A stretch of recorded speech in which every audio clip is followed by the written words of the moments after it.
eu sou Juliana Matos e hoje eu farei a resenha de O Perfura-Neve.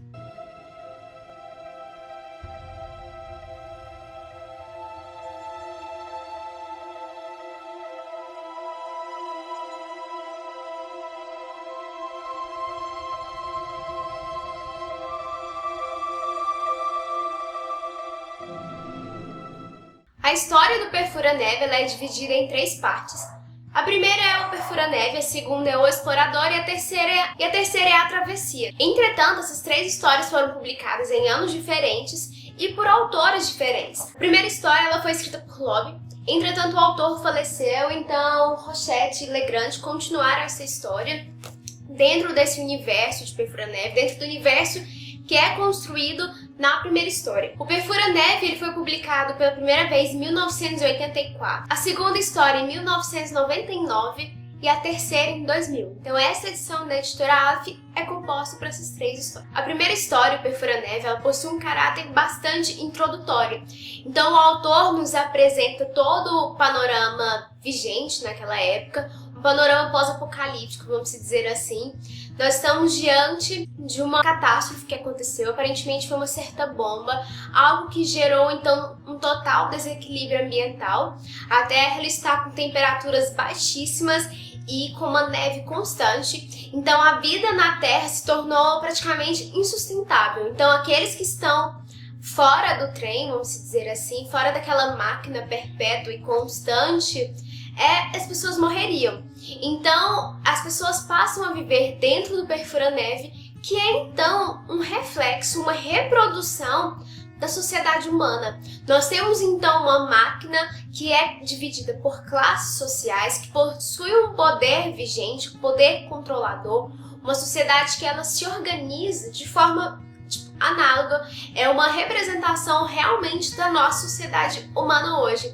Então, por meio disso, o autor consegue tecer críticas sociais, críticas políticas e fazer isso de uma forma bem ficcional dentro do gênero ficção científica. Então, como eu disse, no Perfura-Neve nós temos diversas classes sociais e de acordo com a classe social da pessoa, que ela está localizada no trem. Então, as pessoas mais pobres, as pessoas miseráveis, elas estão no fundo do trem, que é a parte mais, assim, desumana. As pessoas ficam amontoadas e elas ficam, então, no fundo do trem, por isso as pessoas são chamadas fundistas. Os outros ambientes do trem, nós vamos percebendo que conforme os vagões vão se passando, mais elegante, mais luxuoso fica. Então nós temos aquele contraste. Em um determinado vagão do trem, todas as pessoas praticamente estão amontoadas, vivendo da penúria, vivendo em condições totalmente insalubres, um grande número de pessoas. E conforme os vagões vão se passando, nós vamos vendo que o luxo vai aumentando e o número de pessoas também.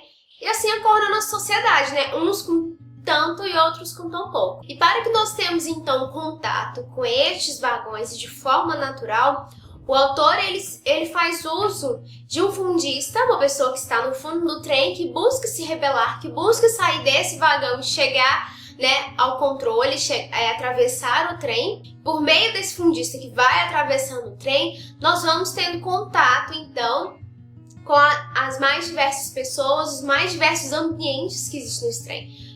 Porque, como eu disse, o Perfura-Neve é tudo que existe de vivo na Terra naquele momento. Então lá se faz tudo.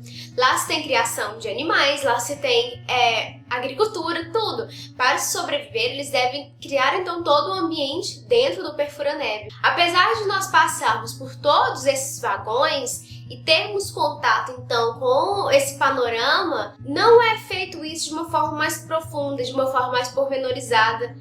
E eu senti um pouco de falta disso. Eu acho que se o autor tivesse se atido mais aos detalhes, se tivesse debruçado um pouquinho mais em cada vagão, em esmiuçar a organização vivente no Perfura-Neve, eu particularmente teria gostado um pouquinho mais da história. Então isso é o que eu posso falar a vocês sobre essa primeira parte, o Perfura-Neve. Eu acho que talvez se eu falar um pouco mais do que isso, eu vou me adentrar na história mais do que eu deveria.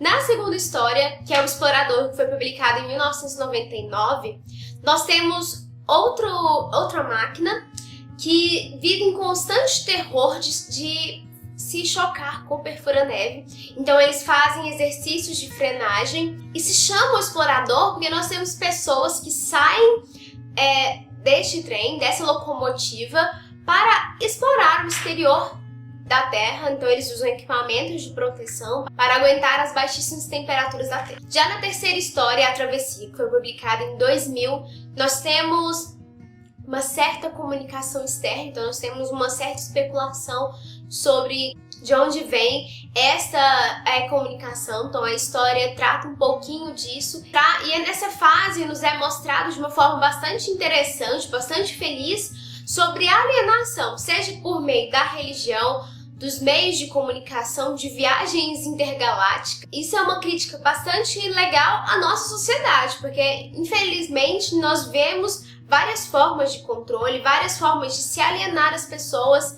várias formas do poder se manifestar. Então, como vocês podem ver, assim, a história é muito interessante.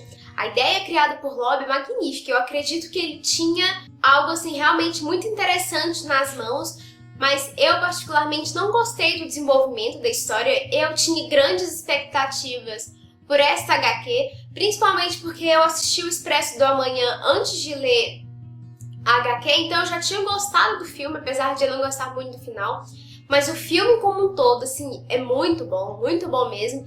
Então eu tinha grandes expectativas em relação ao HQ. Isso pode ter atrapalhado um pouco a minha relação com o livro. Mas é bom ressaltar que o filme é bastante diferente da HQ. Como uma adaptação cinematográfica, como adaptação, ele não é muito bom, ele é bastante diferente. Mas como filme, ele é realmente excelente. Super indico, se você não tá podendo ler HQ por enquanto, assista o filme, dê uma chance a esta história que eu tenho certeza que te fará refletir, te fará pensar um pouquinho sobre essa sociedade maluca na qual nós vivemos. Quanto à edição da Aleph, ela é realmente maravilhosa.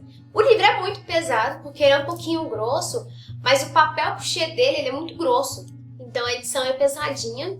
Como vocês podem ver, os traços são muito belos. Nós temos uma diferença de traço entre a primeira e a segunda história, que é algo esperado. Após as 3 histórias, nós temos um pós-fácil no qual nos é apresentado o processo de criação dos personagens, da história, então vale muito a pena você ler também. Então é isso, esses foram os meus comentários acerca de Perfura-Neve. Apesar da minha experiência não ter sido, assim, perfeita, ela foi muito boa. Como eu disse, é uma história que te faz pensar bastante, então só por isso já vale a pena, então, ter contato com essa história. E se você puder ler também, assista O Expresso do Amanhã, porque é um filme muito bom. E se você gostou do meu vídeo, por favor, curta, compartilhe, favorite o vídeo e se inscreva no canal se ainda não é inscrito. Obrigada e até mais!